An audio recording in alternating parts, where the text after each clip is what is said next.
앞을 못 보면 귀라도 밝아야 할 것 아니냐? 시어머니는 날마다 앞을 보지 못하는 며느리를 모질게 구박했습니다. 마을 사람들 역시 혀를 차며 수군거렸지요.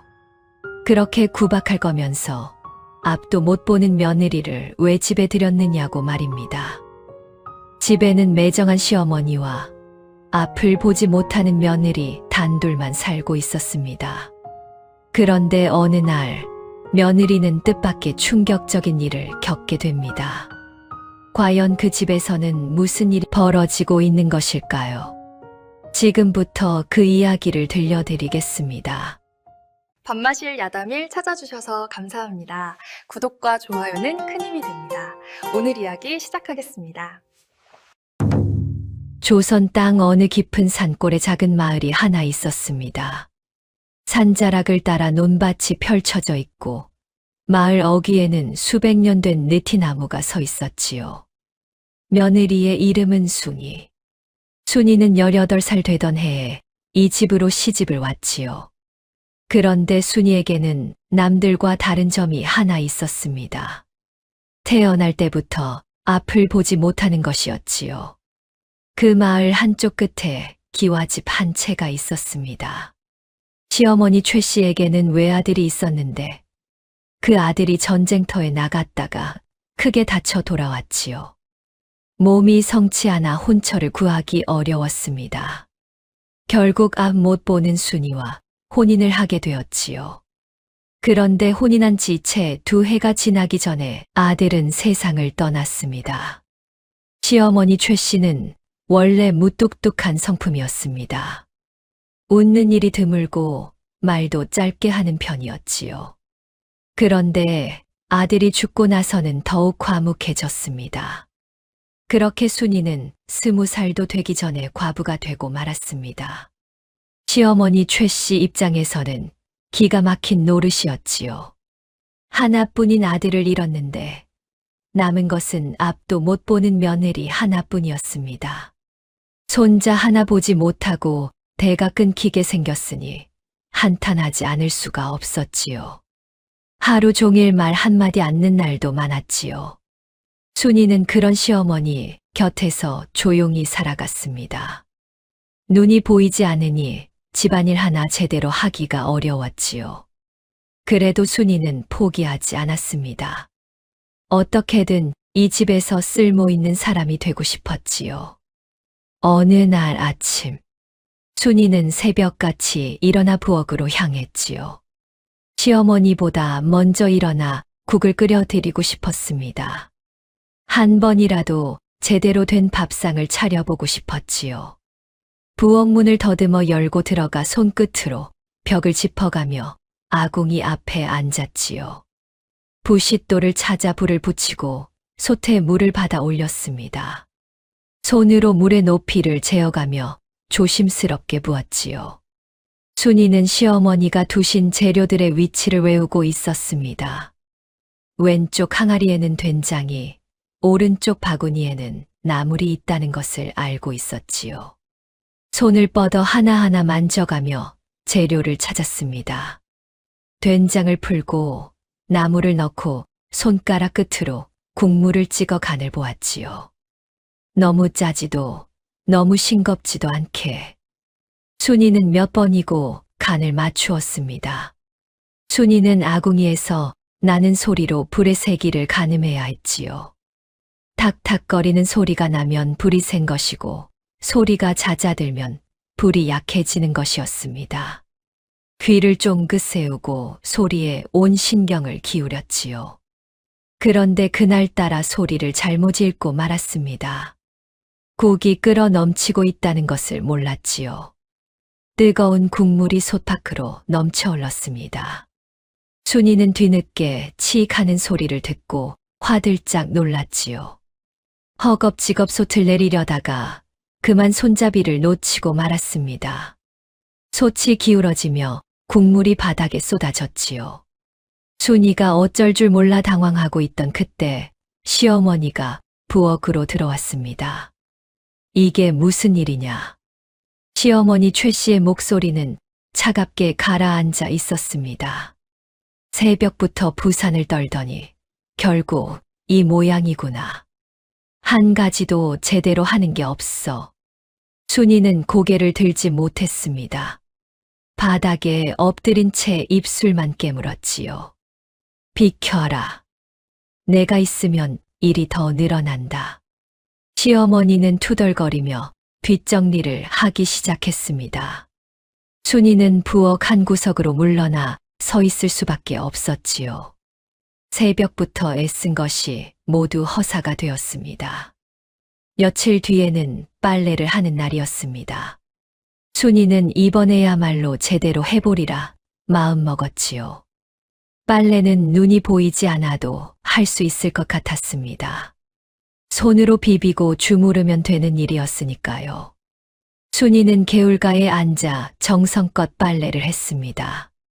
손이 얼얼해질 만큼 빨래방망이를 두드리고 손끝으로 옷의 구석구석을 더듬어가며 몇 번이고 문지르고 또 문질렀습니다. 그렇게 헹구고 또 헹구며 작은 얼룩 하나까지 놓치지 않으려 애썼지요. 마당에 돌아와 빨랫줄에 널 차례였습니다. 순이는 손을 위로 뻗어 빨랫줄의 위치를 찾았지요. 줄을 잡고 빨래를 하나씩 걸었습니다. 적삼을 걸고 치마를 걸고 버선을 걸었지요. 시어머니의 저고리를 걸 차례였습니다. 순이는 저고리를 두 손으로 받쳐 들고 조심스럽게 줄 위에 올렸지요. 제대로 걸렸는지 확인하려고 손을 뻗었습니다. 그 순간 바람이 불었지요. 저고리가 줄에서 미끄러져 떨어졌습니다. 순이는 떨어지는 소리를 듣고 황급히 손을 내렸지만 이미 늦었지요. 저고리는 흘바닥에 떨어져 있었습니다. 순이는 재빨리 몸을 숙여 저고리를 집어들었지요. 손으로 털어보니 흙이 묻어 있었고 다시 빨아야 했지요. 그때 뒤에서 시어머니의 목소리가 들려왔습니다. 내 옷을 흙바닥에 떨어뜨려 차라리 안 하느니만 못하구나. 시어머니 최 씨는 저고리를 낚아채듯 받아들었습니다. 대체 내가 이 집에서 하는 일이 뭐냐? 밥도 못 짓고 빨래도 못하고 눈 뜬 사람보다 일을 더 만들어. 순이는 고개를 푹 숙였습니다. 할 말이 없었지요. 아무리 노력해도 되는 일이 없었습니다. 그날 저녁 시어머니는 밥상 앞에서도 순이를 못마땅하게 여겼지요. 순이는 숟가락질 하나도 조심스러웠습니다. 반찬 접시의 위치를 손끝으로 더듬어 확인하고 천천히 젓가락을 뻗었지요. 실수하지 않으려고 온 신경을 곤두세웠습니다. 그런데 국그릇의 위치가 평소와 달랐지요. 순이는 국그릇인 줄 알고 손을 뻗었다가 그만 반찬 접시를 건드렸습니다. 접시가 기울어지며 나물이 밥상 위로 쏟아졌지요. 시어머니가 한숨을 쉬었습니다. 밥 한 끼 먹는 것도 이 모양이니 앞으로 내 밥은 따로 차려라. 순이는 그날부터 따로 밥을 먹었지요. 시어머니가 먼저 밥을 드신 뒤에야 부엌 한 구석에서 혼자 밥을 먹었습니다. 밥알이 목구멍으로 넘어가지 않았지요.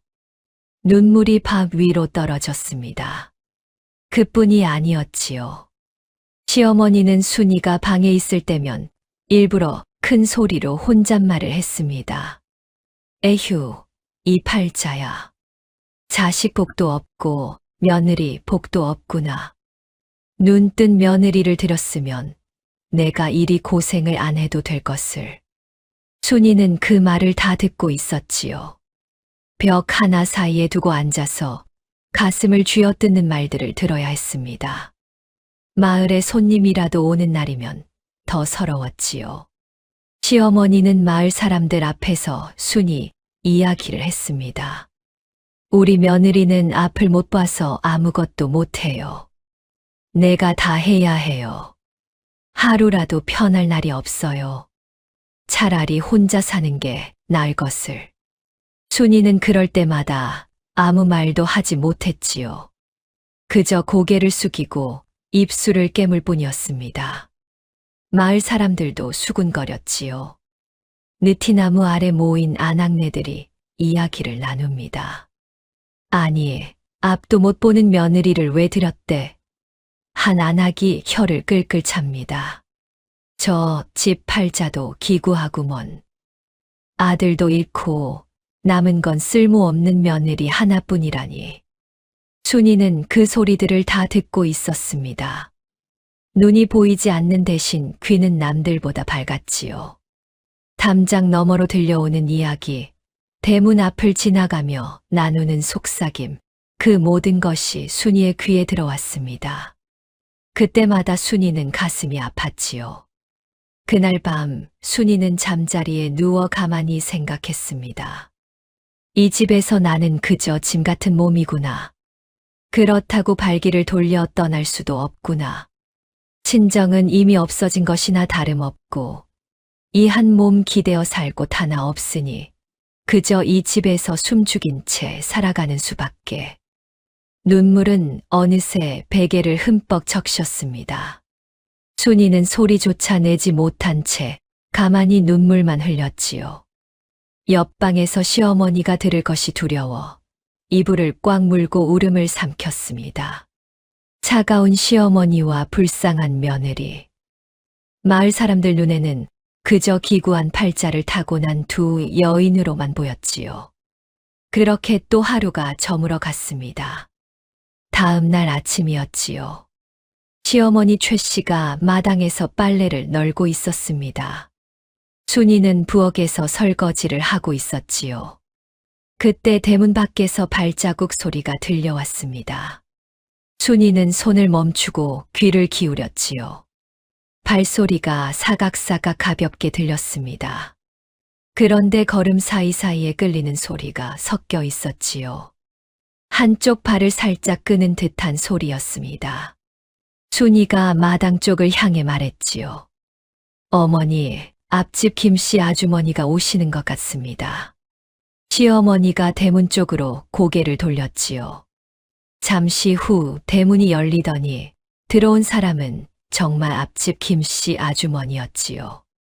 김씨 아주머니는 어릴 때 다리를 다쳐서 한쪽 발을 살짝 끌며 걷는 버릇이 있었습니다. 순이는 그 소리를 기억하고 있었던 것이지요. 시어머니는 아무 말 없이 빨래를 계속 널었습니다. 어느 날 밤이었습니다. 시어머니와 순이가 각자 방에서 잠자리에 든 잠이었지요. 집안은 고요했고 밖에서는 귀뚜라미 소리만 들려왔습니다. 순이는 잠이 오지 않아 누워서 이런저런 생각을 하고 있었지요. 그때 코끝에 연기 냄새가 희미하게 스쳤습니다. 순이는 벌떡 일어났지요. 어머니, 어머니, 순이가 급히 시어머니 방 쪽으로 더듬거리며 갔습니다. 무슨 일이냐? 한밤중에 왜 그러느냐?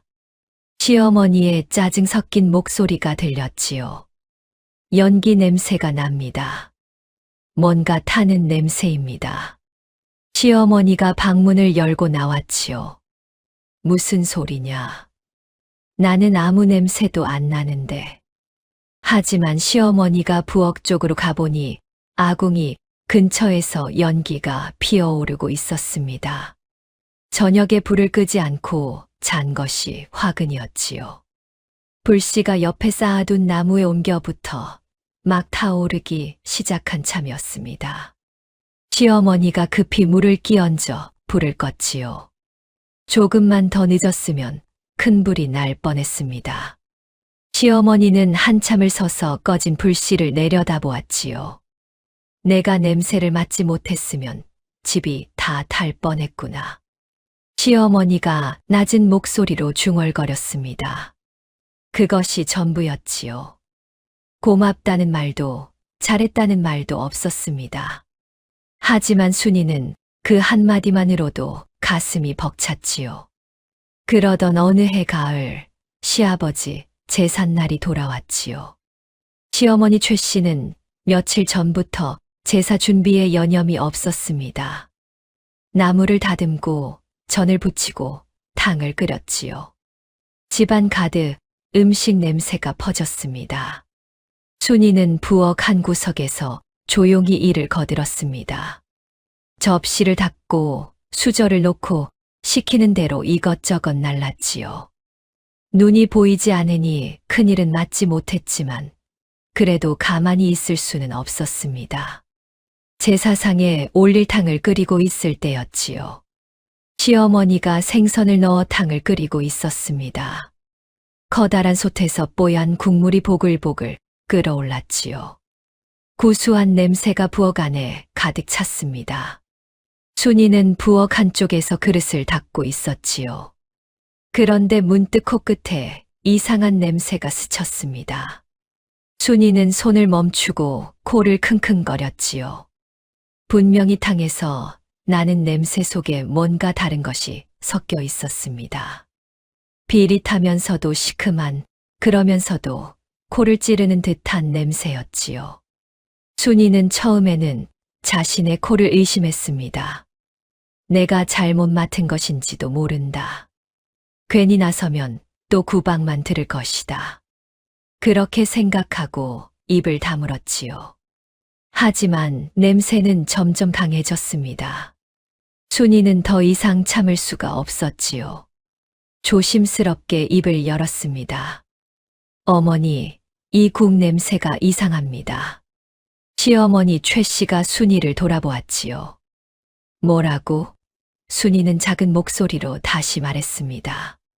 탕에서 나는 냄새가 평소와 다릅니다. 뭔가 상한 냄새가 나는 것 같습니다. 시어머니의 얼굴이 굳어졌지요. 생선탕이 비린 건 당연한 것 아니냐. 쓸데없는 소리 말고 내 할 일이나 해라. 순이는 더 이상 말하지 못하고 물러났지요. 하지만 마음이 편치 않았습니다. 분명히 뭔가 이상했지요. 그냥 비린내가 아니었습니다. 상한 것에서 나는 특유의 냄새였습니다. 제사 시간이 되었지요. 시어머니 최 씨가 홀로 대청마루에 제사상을 차렸습니다. 촛불을 켜고 술을 따르고 절을 올렸지요. 조촐하지만 정성을 다한 제사였습니다. 제사가 끝나고 시어머니가 음복을 하려 했지요. 탕 그릇에 숟가락을 넣으려는 순간 시어머니가 손을 멈추었습니다. 시어머니는 탕 그릇을 가까이 끌어당겨 냄새를 맡았지요. 그리고 국물을 떠서 한 입 맛을 보았습니다. 시어머니의 얼굴이 일그러졌지요. 이게 시어머니는 탕 그릇을 밀어냈습니다. 생선이 상해 있었던 것이지요. 아까 순이가 말했던 그대로였습니다. 시어머니는 한참을 말없이 앉아 있었지요. 순이는 부엌 문 앞에 서서 조용히 기다리고 있었습니다. 시어머니가 낮은 목소리로 말했지요. 내 말이 맞았다. 그것이 전부였습니다. 칭찬인지 뭔지도 모를 짧은 말이었지요. 목소리도 여전히 퉁명스러웠습니다. 하지만 순이는 가슴이 뜨거워졌지요. 시어머니에게서 그런 말을 들은 것은 처음이었습니다. 항상 구박만 듣던 순이에게 그 한마디는 큰 의미가 있었지요. 그날 밤 순이는 방에 누워 잠을 이루지 못했습니다. 가슴 속에서 무언가가 꿈틀거렸지요. 지금까지 자신은 이 집에서 짐덩이에 불과하다고 생각했습니다. 아무 쓸모도 없는 존재라고 여겼지요. 자신이 도움이 될 수 있다는 것을 조금씩 느끼기 시작했지요. 눈이 보이지 않아도 할 수 있는 일이 있다는 것을 알게 되었습니다. 그래도 시어머니 최 씨의 태도는 크게 달라지지 않았지요. 여전히 순이에게 차갑게 대했습니다. 시어머니의 마음은 여전히 닫혀 있는 것 같았지요. 그래도 순이는 예전보다 조금 나아졌다고 느꼈습니다. 적어도 완전히 쓸모없는 존재는 아니라는 것을 알게 되었으니까요. 비록 시어머니는 인정해주지 않았지만 순이는 스스로를 조금은 믿게 되었지요. 그렇게 계절이 바뀌고 또 바뀌었습니다. 순이는 여전히 시어머니의 구박을 받으며 살았지요. 하지만 마음 한구석에는 작은 희망이 피어나고 있었습니다. 계절이 몇 번이나 바뀌었습니다. 순이가 이 집에 시집 온 지도 어느덧 여러 해가 지났지요. 처음에는 모든 것이 낯설고 두려웠지만 이제는 집 안 구석구석이 손에 익었습니다. 부엌에서 마루까지 몇 걸음인지, 마루에서 장독대까지 몇 걸음인지 몸이 기억하고 있었지요. 문지방의 높이도 기둥의 위치도 모두 알고 있었습니다. 그런데 이상한 일이었지요. 요즘 들어 순이는 자꾸만 고개를 갸우뚱하게 되었습니다. 분명히 예전에는 없던 것들이 하나둘 생겨나고 있었지요. 처음 알아챈 것은 마루 모서리였습니다. 예전에는 마루 모서리가 날카로워서 지나갈 때마다 부딪히곤 했지요. 무릎이 까지고 손등에 멍이 들기 일쑤였습니다. 아무리 조심해도 어둠 속을 헤매는 것과 다름없으니 피하기가 어려웠지요. 그런데 어느 날부터인가 모서리에 부딪혀도 아프지 않았습니다. 순이는 손을 뻗어 모서리를 만져보았지요. 부드러운 천이 감겨 있었습니다. 헝겊 조각으로 모서리를 빙 둘러 감아놓은 것이었지요. 한 군데만 그런 것이 아니었습니다. 마루 모서리란 모서리는 전부 천으로 감겨 있었지요. 순이가 자주 지나다니는 곳은 빠짐없이 그랬습니다. 누가 이런 일을 했을 것인지 순이는 궁금했지만 물어볼 수가 없었지요. 시어머니에게 물었다가 괜한 말을 들을 것 같았습니다. 며칠 뒤에는 또 다른 것을 발견했지요. 순이가 장독대로 가는 길이었습니다. 예전에는 이 길에 돌뿌리가 여기저기 솟아 있었지요. 땅 위로 불쑥불쑥 튀어나온 돌뿌리에 발이 걸려 넘어진 적이 한두 번이 아니었습니다. 앞이 보이지 않으니 어디에 돌뿌리가 있는지 알 수가 없었지요. 걸려 넘어지면서 무릎이 까지고 손바닥이 벗겨지기도 했습니다. 그래서 순이는 늘 조심조심 발을 내디뎠지요. 그런데 이날은 달랐습니다. 발밑이 이상하리만치 평탄했지요. 돌뿌리 하나 걸리지 않았습니다. 순이는 멈춰 서서 발로 바닥을 쓸어보았지요. 정말이었습니다. 장독대까지 가는 길에 돌뿌리가 하나도 없었지요. 누군가 일부러 돌뿌리를 다 파내고 흙으로 메워놓은 것 같았습니다. 순이는 이상하다고 생각했지요. 돌뿌리가 저절로 없어질 리가 없었습니다. 누군가 손수 파내고 정리한 것이 분명했지요. 시어머니가 그랬을 리는 없었습니다. 늘 순이에게 차갑게 대하는 분이 이런 수고를 하셨을 리가 없었지요. 그렇다면 대체 누가 한 것인지 순이는 알 수가 없었습니다. 이상한 일은 그뿐만이 아니었지요. 방문 앞에는 걸려 넘어질 물건이 하나도 없었습니다. 예전에는 문턱 앞에 집신이나 빗자루가 놓여 있어서 걸려 넘어지곤 했지요. 그런데 요즘은 그런 일이 없었습니다. 문을 나서면 발밑이 늘 깨끗했지요. 순이는 점점 더 이상하다고 느꼈습니다. 이 모든 것이 우연일 리가 없었지요. 누군가 일부러 이렇게 해놓은 것이 분명했습니다. 하지만 그게 누구인지 알 수가 없었지요. 이 집에는 시어머니와 순이 단 두 사람뿐이었습니다. 다른 사람이 드나들 일이 없었지요. 그렇다면 시어머니가 한 것일 수밖에 없었습니다. 하지만 그건 말이 되지 않았지요. 시어머니는 늘 순이에게 매정하기만 했습니다. 밥상도 함께하지 못하게 하고 눈이 보이지 않아 일을 더디하면 모진 말로 타박하곤 했지요. 그런 시어머니가 순이를 위해 집안 곳곳을 손보았을 리 없다고 순이는 애써 고개를 저었습니다. 내가 쓸데없는 생각을 하는 게지. 그저 우연일 뿐이야. 순이는 그렇게 마음을 다잡기로 했습니다. 그러던 어느 날 새벽이었습니다. 잠결에 순이는 이상한 소리를 들었습니다. 사각사각 무언가를 조심스레 끌거나 감싸는 듯한 작은 소리였지요. 귀를 바짝 기울이지 않으면 놓치고 말 만큼 희미한 소리였습니다. 순이는 조용히 눈을 떴습니다. 하지만 눈을 뜬다 한들 달라질 것은 없었지요.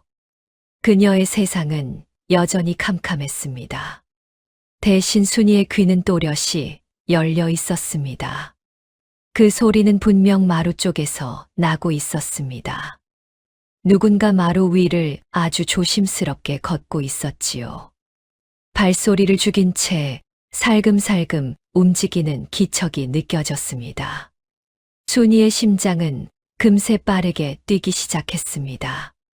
혹 도둑이 든 것은 아닐까 싶은 생각에 순이는 숨조차 크게 쉬지 못한 채 가만히 누워 있었습니다.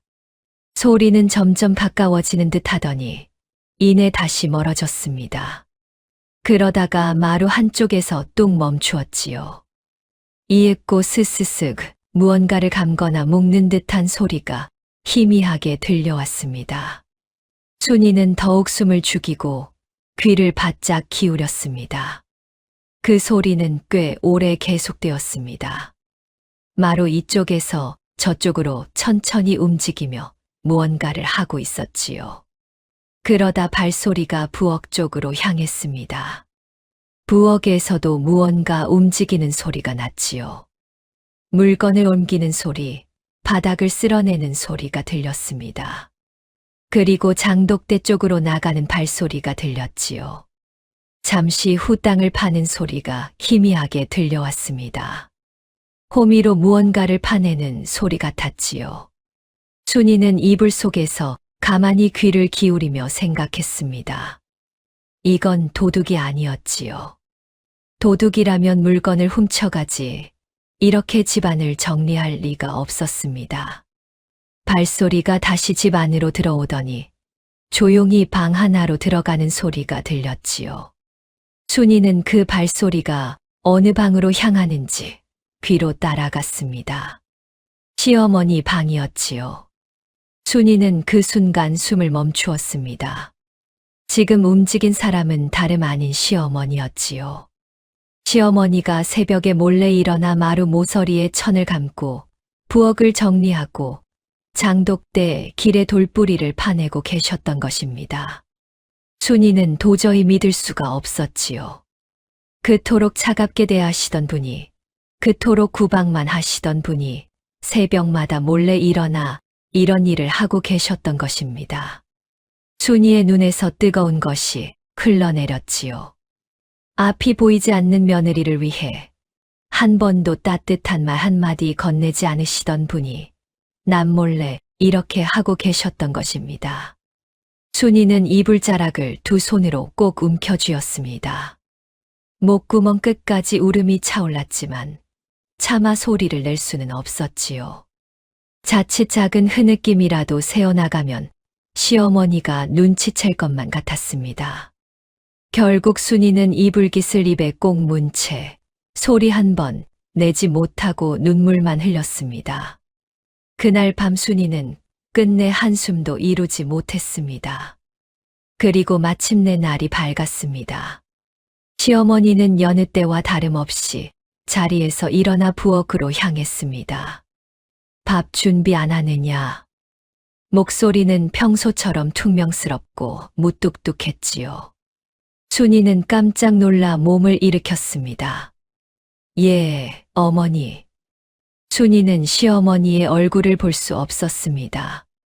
그러나 그분이 어떤 표정을 짓고 계실지는 짐작할 수 있었지요. 늘 무뚝뚝하고 차갑고 좀처럼 속내를 드러내지 않는 얼굴이었을 것입니다. 하지만 이제 순이는 알게 되었습니다. 그 차가운 얼굴 뒤에 어떤 마음이 숨겨져 있는지를 말입니다. 순이는 끝내 아무 말도 하지 않았습니다. 시어머니가 이 사실을 눈치채지 않기를 바랐지요. 혹여 자신이 다 알아버렸다는 것을 아신다면 그분은 더는 새벽마다 그런 수고를 하지 않으실지도 몰랐습니다. 그래서 순이는 모르는 척하기로 했습니다. 하지만 마음만은 이미 전과 달라져 있었습니다. 시어머니의 차가운 말 한마디 뒤에도, 매정한 구박 뒤에도 숨겨진 따뜻한 정이 있다는 것을 이제는 알고 있었지요. 그날 이후 순이는 시어머니를 전과는 다른 마음으로 느끼기 시작했습니다. 시어머니가 여전히 차갑게 말씀하시고 퉁명스레 나무라실 때조차 순이는 그 말 속에 담긴 진심을 헤아릴 수 있었지요. 그래서 더는 예전처럼 서럽지 않았습니다. 오히려 고마운 마음이 더 컸습니다. 그 일이 있고 난 뒤로 순이는 달라졌습니다. 예전에는 시어머니의 차가운 말 한마디에 가슴이 무너지곤 했지요. 구박을 들을 때마다 눈물을 삼켜야 했습니다. 하지만 이제는 달랐지요. 시어머니가 퉁명스럽게 말해도 순이는 속으로 미소를 지었습니다. 새벽마다 몰래 일어나 내 앞길에 돌뿌리를 파내시는 분이니까요. 순이는 오히려 시어머니에게 더 잘해드리고 싶었지요. 시어머니는 여전히 차가웠지요. 국이 짜다. 간을 제대로 못 맞추느냐. 순이는 그 말을 들으며 고개를 숙였습니다. 예, 어머니. 다음에는 더 잘하겠습니다. 하지만 마음은 아프지 않았지요. 저 말이 진심이 아니라는 것을 알고 있었으니까요. 그렇게 며칠이 지나 어느 날 오후였지요. 시어머니가 뒷산에 다녀왔습니다. 손에 바구니를 들고 있었지요. 바구니 안에는 산에서 캐온 버섯이 가득 담겨 있었습니다. 오늘 저녁은 버섯을 볶아 먹자. 산에 버섯이 많이 났더구나. 시어머니가 부엌에 바구니를 내려놓으며 말했지요. 순이는 부엌 한쪽에서 녹두를 갈고 있었습니다. 내일 녹두전을 부쳐 먹으려고 미리 녹두를 불려서 갈아 놓는 중이었지요. 시어머니가 버섯을 씻기 시작하는 소리가 들렸습니다. 물소리와 함께 버섯을 손질하는 소리가 났지요. 그런데 문득 순이의 코끝에 이상한 냄새가 스쳤습니다. 버섯 특유의 흙냄새 속에 뭔가 다른 냄새가 섞여 있었지요. 달큰하면서도 비릿한, 그러면서도 코를 찌르는 듯한 냄새였습니다. 순이는 손을 멈추고 코를 킁킁거렸지요. 분명히 맡아본 적이 있는 냄새였습니다. 오래전 친정에서의 일이 떠올랐지요. 하인이 산에서 버섯을 캐왔는데 그중 일부가 독버섯이었던 적이 있었습니다. 그때 어머니가 그 버섯을 골라내시면서 순이에게 냄새를 맡게 해주셨지요. 이 냄새를 잘 기억해 두어라. 이런 냄새가 나는 버섯은 절대 먹으면 안 된다. 어머니는 앞을 보지 못하는 딸이 혹시라도 독버섯을 먹을까 봐 냄새로 구별하는 법을 가르쳐 주셨던 것이지요. 순이는 그때 맡았던 냄새를 아직도 기억하고 있었습니다. 지금 나는 냄새가 그때 그 냄새와 똑같았지요. 순이는 조심스럽게 입을 열었습니다. 어머니, 그 버섯 중에 냄새가 이상한 것이 있는 것 같습니다. 시어머니가 손을 멈추었지요. 뭐라고? 순이는 망설이다가 다시 말했습니다. 혹시 독버섯이 섞여 있는 것 아닙니까? 예전에 맡아본 독버섯 냄새와 비슷합니다. 시어머니가 코웃음을 쳤지요. 내가 수십 년을 산에서 버섯을 캐왔다. 독버섯을 모를 것 같으냐? 쓸데없는 소리 말고 내 할 일이나 해라. 순이는 더 이상 말하지 못했습니다. 시어머니는 버섯 손질을 계속했지요. 잠시 후 기름 두르는 소리가 나더니 버섯 볶는 냄새가 부엌 안에 퍼졌습니다. 순이는 불안했지요. 분명히 그 냄새가 났습니다. 하지만 시어머니가 저렇게 말씀하시니 더 이상 어찌할 수가 없었지요. 저녁 밥상이 차려졌습니다. 시어머니가 버섯 반찬을 상 위에 올렸지요. 구수한 냄새가 났지만 그 속에 순이가 맡았던 그 냄새도 여전히 섞여 있었습니다. 순이는 밥상 앞에 앉았지만 버섯에는 손을 대지 않았지요. 시어머니가 버섯을 집어 입에 넣었습니다. 맛이 괜찮구나. 시어머니는 버섯을 몇 점 더 집어 드셨지요. 순이는 가슴이 조마조마했습니다. 하지만 아무 일도 일어나지 않았지요. 시어머니는 밥을 다 드시고 상을 물렸습니다. 순이는 안도의 한숨을 내쉬었지요. 내가 잘못 맡은 것인지도 모른다. 괜한 걱정을 했구나. 그렇게 생각하며 설거지를 하러 부엌으로 갔습니다. 그런데 얼마 지나지 않아서였지요. 마루 쪽에서 이상한 소리가 들렸습니다. 콜록콜록 시어머니가 기침을 하는 소리였지요. 순이는 손을 멈추고 귀를 기울였습니다. 기침 소리가 점점 심해졌지요. 단순한 기침이 아니었습니다. 무언가 목에 걸린 듯 캑캑거리는 소리가 났지요. 순이가 급히 마루 쪽으로 갔습니다. 어머니 괜찮으십니까? 시어머니는 대답 대신 기침만 계속했지요. 기침 소리가 점점 거칠어졌습니다. 숨을 제대로 쉬지 못하는 것 같았지요. 그때 쿵 하는 소리가 들렸습니다. 시어머니가 쓰러진 것이었지요. 순이는 더듬더듬 시어머니에게 다가갔습니다. 손으로 시어머니의 몸을 찾아 만져보았지요. 시어머니는 마루 바닥에 쓰러져 있었습니다. 몸이 부들부들 떨리고 있었지요. 어머니 정신 차리셔야 합니다. 순이는 다급한 목소리로 시어머니를 불렀습니다. 하지만 돌아오는 대답은 없었습니다.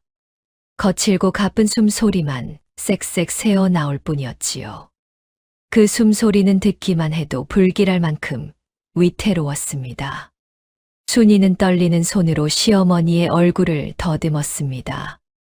이마는 불에 댄 듯 뜨거웠고 식은땀인지 진땀인지 송골송골 맺혀 있었습니다. 순이는 그제야 확신했습니다. 문제는 버섯이었습니다. 아까 만지고 냄새를 맡았던 그 버섯들 사이에 분명 독버섯이 섞여 있었던 것입니다. 순이가 이상하다고 느꼈던 바로 그 냄새가 틀리지 않았지요. 순이의 가슴은 더욱 다급해졌습니다. 독버섯을 잘못 먹으면 목숨까지 위태로울 수 있었습니다. 무엇보다 서둘러 손을 써야 했지요. 그러나 의원을 부르러 갈 수도 없는 노릇이었습니다. 눈이 보이지 않는 순이로서는 혼자 마을까지 다녀올 방도가 없었기 때문입니다. 순이는 이를 악물었습니다. 내가 해야 한다. 내 손으로 어머니를 살려야 한다. 순이는 머릿속을 더듬었지요. 친정에서 어머니에게 들었던 이야기가 있었습니다. 독버섯을 먹었을 때는 녹두가 좋다는 것이었지요. 녹두가 독을 풀어준다고 했습니다. 그때 순이의 머릿속에 번쩍 떠오르는 것이 있었지요. 아까 녹두전을 부치려고 녹두를 갈아 놓았던 것이 생각났습니다. 부엌에 갈아 놓은 녹두가 그대로 있을 것이었지요. 순이는 급히 부엌으로 갔습니다.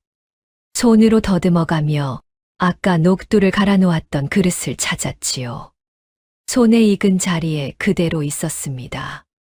갈아 놓은 녹두에 물을 붓고 저어서 녹두즙을 만들었지요.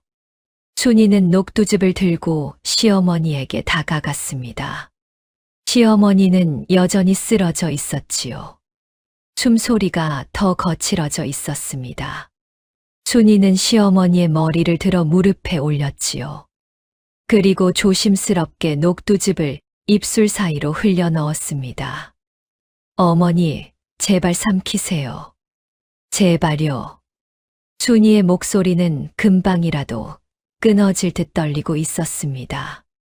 순이는 떨리는 손으로 녹두즙을 시어머니의 입가에 조심스레 댔습니다. 그러나 시어머니는 제대로 삼키지 못한 채 즙이 입가를 타고 흘러내리고 말았지요. 그래도 순이는 포기하지 않았습니다. 한 번에 많이 먹이려 하지 않고 조금씩 천천히 입가에 대며 몇 번이고 다시 먹였습니다. 순이는 금세 울먹이는 목소리가 되었지만 손만큼은 멈추지 않았습니다. 그 느낌을 삼키며 녹두즙을 조금씩 먹이고 또 먹였지요. 얼마나 시간이 흘렀는지 순이로서는 알 수 없었습니다. 밤 공기는 여전히 무겁고 시어머니의 거친 숨소리만 방 안을 맴돌고 있었지요. 그런데 그때였습니다. 시어머니의 목에서 꿀꺽하는 작은 소리가 들려왔습니다. 마침내 한 모금을 삼킨 것이었지요. 순이의 손끝에 다시 힘이 들어갔습니다. 순이는 떨리는 숨을 고르며 다시 녹두즙을 입에 댔습니다. 한 모금, 또 한 모금. 그러자 시어머니도 조금씩 그것을 받아 삼키기 시작했지요. 순이는 끝내 남은 녹두즙을 다 먹인 뒤 시어머니의 손을 두 손으로 꼭 감싸 쥐었습니다. 시어머니는 여전히 눈을 뜨지 못했지요. 하지만 숨소리가 조금씩 안정되어 갔습니다. 쌕쌕거리던 숨소리가 점점 고르게 변했지요. 순이는 시어머니 곁을 지키며 밤을 새웠습니다. 눈이 보이지 않으니 시어머니의 상태를 눈으로 확인할 수는 없었지요. 하지만 손으로 이마를 짚어 열을 확인하고 귀로 숨소리를 들으며 상태를 살폈습니다. 열은 조금씩 가라앉기 시작했고 거칠기만 하던 숨소리도 서서히 잦아들었습니다. 그렇게 밤이 조금씩 물러가고 동이 틀 무렵이 되었지요. 그때 시어머니의 입술 사이로 낮은 신음이 새어 나왔습니다. 순이는 깜짝 놀라 얼른 시어머니의 손을 감싸 쥐었습니다. 손끝에 미세한 움직임이 전해졌지요. 비록 눈으로 볼 수는 없었지만 순이는 그 작은 기척만으로도 시어머니가 정신을 차리고 있음을 알 수 있었습니다. 잠시 뒤 시어머니는 힘겹게 숨을 몰아쉬며 천천히 몸을 움직였습니다. 흐릿한 정신 속에서 무슨 일이 있었는지를 더듬어 떠올리는 듯 했지요. 버섯을 먹던 일, 갑작스러운 어지럼증, 그리고 그 뒤로 이어진 캄캄한 기억이 조금씩 돌아오는 모양이었습니다. 순이는 떨리는 목소리로 자초지종을 말씀드렸습니다. 버섯 사이에 독버섯이 섞여 있었던 것 같다고. 자신이 냄새로 이상함을 알아챘지만 미처 막지 못해 마음이 무거웠다고 조심스럽게 털어놓았지요. 시어머니는 한동안 아무 말도 하지 않았습니다. 그리고 한참 만에 아주 낮고 힘없는 목소리로 자신의 잘못을 인정했습니다. 네가 날 살렸구나. 순이의 말을 조금만 더 귀담아 들었더라면 이런 일은 없었을 것이라는 후회가 묻어나는 말이었지요. 순이는 서둘러 고개를 저었습니다. 그저 시어머니가 다시 눈을 뜨신 것만으로도 다행이라 여겼습니다. 앞을 보지 못하는 며느리가 깊은 밤 홀로 손을 더듬어가며 녹두를 찾고 맷돌을 돌리고 한 방울 한 방울 즙을 내어 자신을 살려냈다는 사실이 그제야 가슴 깊이 와닿은 것이었지요. 시어머니는 말없이 순이의 손을 바라보았습니다. 거칠고 야윈 그 손이 밤새 얼마나 애를 썼는지 굳이 묻지 않아도 알 수 있을 만큼 선명했습니다. 그리고 그 순간 시어머니의 눈가에는 조용히 눈물이 어렸습니다. 하지만 순이는 끝내 그것을 볼 수 없었습니다. 시어머니가 자리에서 스스로 일어날 수 있게 된 것은 며칠이 지나서였습니다. 독버섯을 먹고 쓰러진 뒤로 기력이 크게 떨어졌기 때문이었지요. 그동안 순이는 시어머니 곁을 한시도 떠나지 않았습니다. 미음을 쑤어드리고 물을 떠다 드리고 밤이면 이불이 벗겨지지 않도록 몇 번이고 여며 드렸습니다. 눈이 보이지 않는 순이에게 그 일들은 결코 쉬운 일이 아니었습니다. 미음을 끓이다 솥을 태우기도 했고, 물을 따르다 그릇을 넘어뜨려 바닥에 쏟기도 했지요. 그래도 순이는 포기하지 않았습니다. 한 번 실패하면 다시 하고, 또 실패하면 다시 손을 더듬어 같은 일을 반복했습니다. 시어머니는 그런 순이를 말없이 지켜보고 있었습니다. 예전 같았으면 분명 타박이 먼저 나왔을 것입니다. 또 쏟았느냐? 그것도 제대로 못하느냐? 하지만 이번에는 아무 말도 하지 않았습니다. 그저 순이가 서툴게 떠다 주는 물을 받아 마시고 설익은 미음을 조용히 받아 먹었습니다. 며칠이 흐르자 시어머니는 겨우 몸을 일으켜 앉을 수 있게 되었지요. 그날 저녁 순이는 시어머니 방으로 저녁상을 들고 들어갔습니다. 어머니, 저녁 드세요.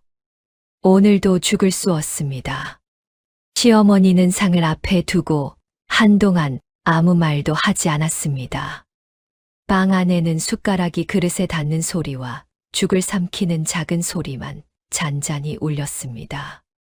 순이야. 순이는 순간 가슴이 철렁 내려앉았습니다. 예, 어머니. 시어머니는 잠시 말을 고르다가 낮은 목소리로 입을 열었습니다. 그날 밤 내가 나를 살렸다. 순이는 급히 고개를 저었습니다. 아닙니다, 어머니. 저는 그저 그러나 시어머니가 조용히 말을 막았습니다. 아니다. 내가 아니었으면 나는 그날 밤 목숨을 잃었을 것이다.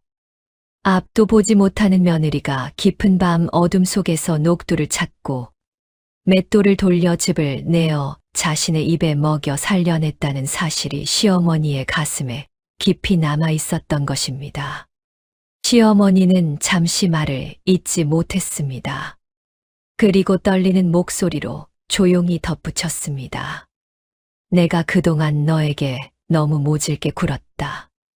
방 안이 조용해졌습니다. 순이는 아무 말도 하지 못한 채 그저 시어머니의 숨소리만 듣고 있었습니다. 잠시 뒤 순이가 조심스럽게 말을 꺼냈습니다. 어머니, 저도 드릴 말씀이 있습니다. 시어머니가 고개를 들었습니다.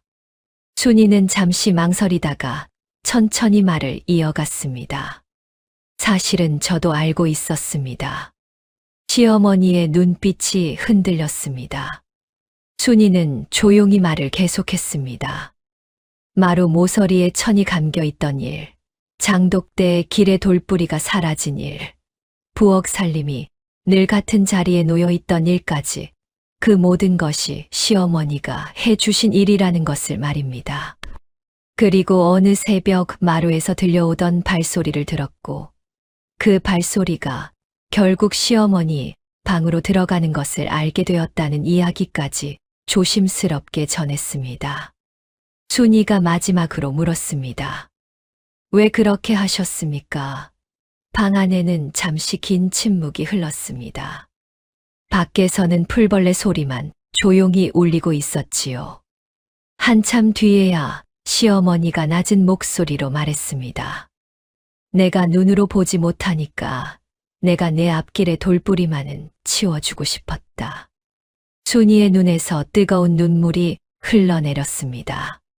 시어머니는 천천히 말을 이어갔습니다. 처음 순이가 이 집에 왔을 때 마루 모서리에 부딪혀 무릎이 까지는 모습을 보았던 일, 장독대 길에서 돌뿌리에 걸려 넘어지던 모습을 보았던 일이 떠올랐다고 했습니다. 그 모습을 볼 때마다 마음이 아팠다고 말이지요. 순이는 떨리는 목소리로 물었습니다. 그런데 왜 저에게 그렇게 차갑게 대하셨습니까?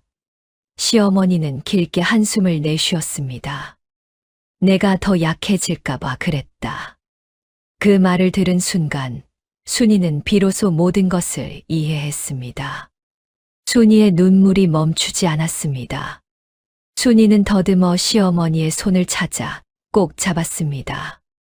어머니, 저는 그동안 어머니가 저를 미워하시는 줄만 알았습니다.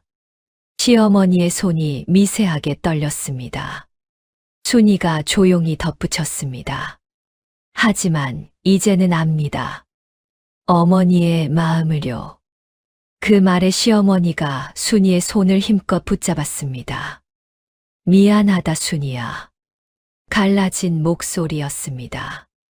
순이는 고개를 저었습니다. 아닙니다, 어머니. 저야말로 감사합니다.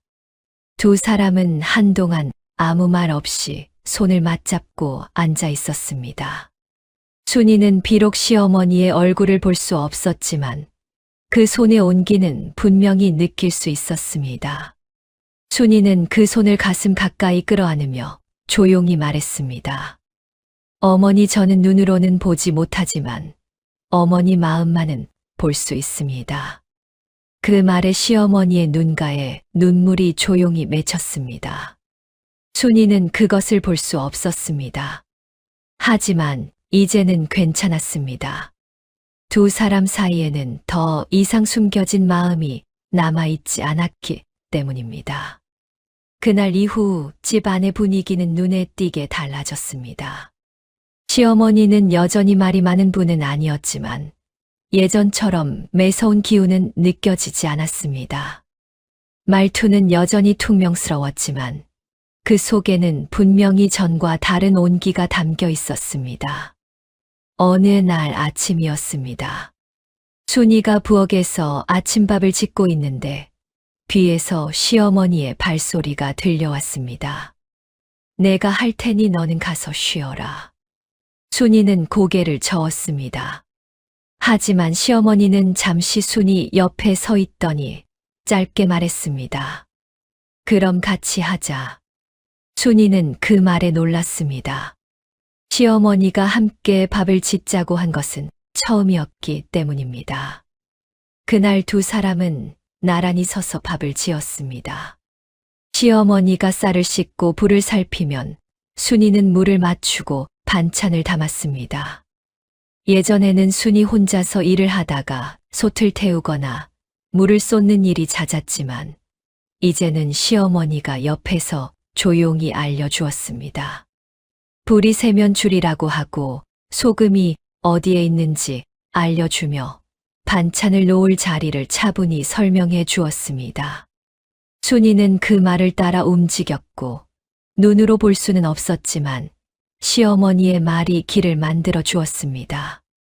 밥상이 차려졌을 때 시어머니가 조용히 말했습니다.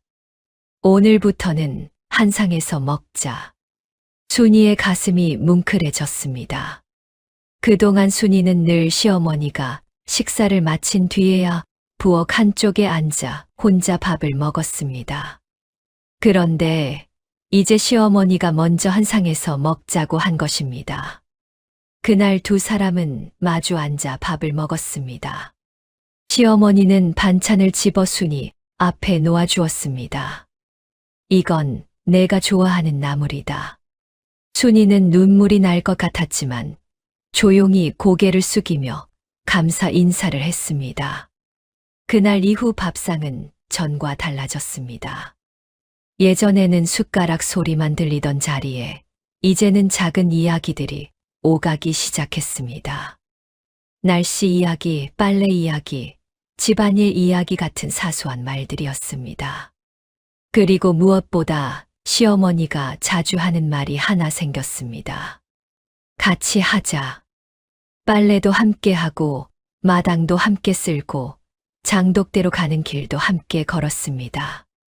어느 날 오후 두 사람은 장독대로 향했습니다. 시어머니가 순이의 손을 잡고 앞을 이끌었습니다. 턱이 있는 곳에서는 조심하라고 말해주고 나무가 있는 곳에서는 방향을 바꾸어 걸었습니다. 시어머니는 순이의 눈이 되어 주었습니다.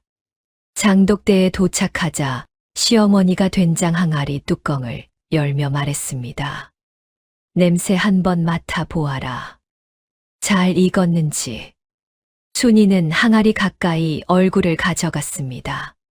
고소한 된장 냄새가 코끝에 퍼졌습니다. 잘 익었습니다, 어머니. 시어머니는 조용히 고개를 끄덕였습니다. 내 코는 틀림이 없구나. 두 사람은 장독대 앞에 나란히 앉았습니다. 따뜻한 햇살이 내려앉고 있었고 순이는 그 온기를 피부로 느끼고 있었습니다. 눈으로 볼 수는 없었지만 햇빛과 바람 그리고 옆에 있는 사람의 기척만으로도 풍경을 느낄 수 있었습니다. 잠시 뒤 시어머니가 순이의 이름을 불렀습니다. 순이야. 순이가 대답했습니다. 예, 어머니. 시어머니는 잠시 말을 고르다가 천천히 말했습니다. 내가 앞으로 내 눈이 되어주마. 순이는 아무 말도 하지 못했습니다. 시어머니는 계속해서 말했습니다. 순이가 보지 못하는 길과 풍경을 자신이 대신 보아주겠다고, 어디로 가야 하는지, 무엇이 앞에 있는지 모두 알려주겠다고 말입니다. 순이의 눈에서 눈물이 흘러내렸습니다. 순이는 조용히 시어머니의 손을 잡으며 말했습니다. 어머니, 저는 눈으로는 볼 수 없지만 어머니 마음은 볼 수 있습니다. 시어머니는 아무 말도 하지 않았습니다. 다만 손에 힘을 주어 순이의 손을 꽉 잡았습니다. 두 사람은 한동안 말없이 햇살 아래 앉아 있었습니다.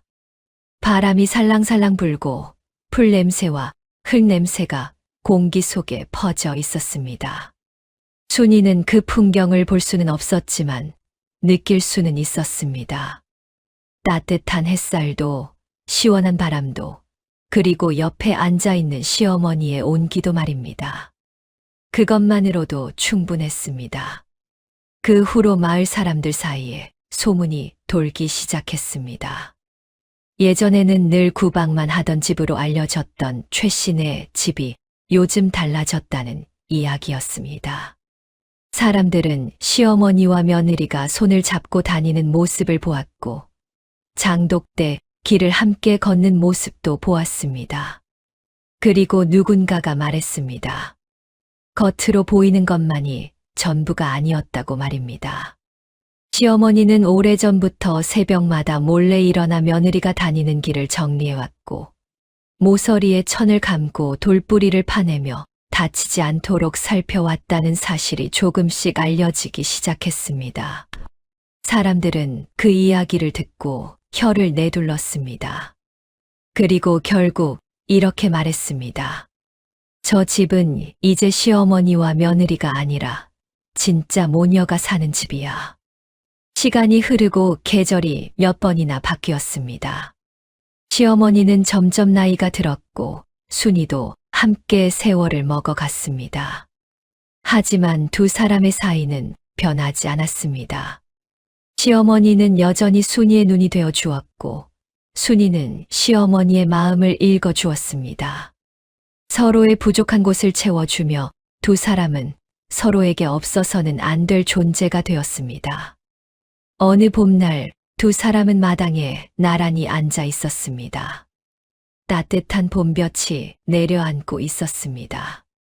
시어머니가 순이의 손을 잡으며 말했습니다. 순이야, 꽃이 폈다. 무슨 꽃입니까, 어머니? 살구꽃이다. 하얗고 예쁜 꽃이 활짝 피었구나. 순이는 눈을 감고 꽃향기를 맡았습니다. 달콤한 살구꽃 향기가 바람을 타고 코끝에 스쳤습니다. 시어머니가 다시 말했습니다. 내가 보지 못하는 것은 내가 다 말해주마. 순이는 시어머니의 손을 가슴에 품었습니다. 어머니 덕분에 저는 세상을 볼 수 있습니다. 두 사람은 그렇게 봄볕 아래 나란히 앉아 있었습니다. 살구꽃 향기가 바람에 실려와 두 사람 곁을 감싸고 있었습니다. 순이는 눈으로 세상을 볼 수는 없었습니다. 하지만 그 어느 때보다 행복했습니다. 옆에 어머니가 있었기 때문입니다. 진짜 어머니가 곁에 있었기 때문입니다.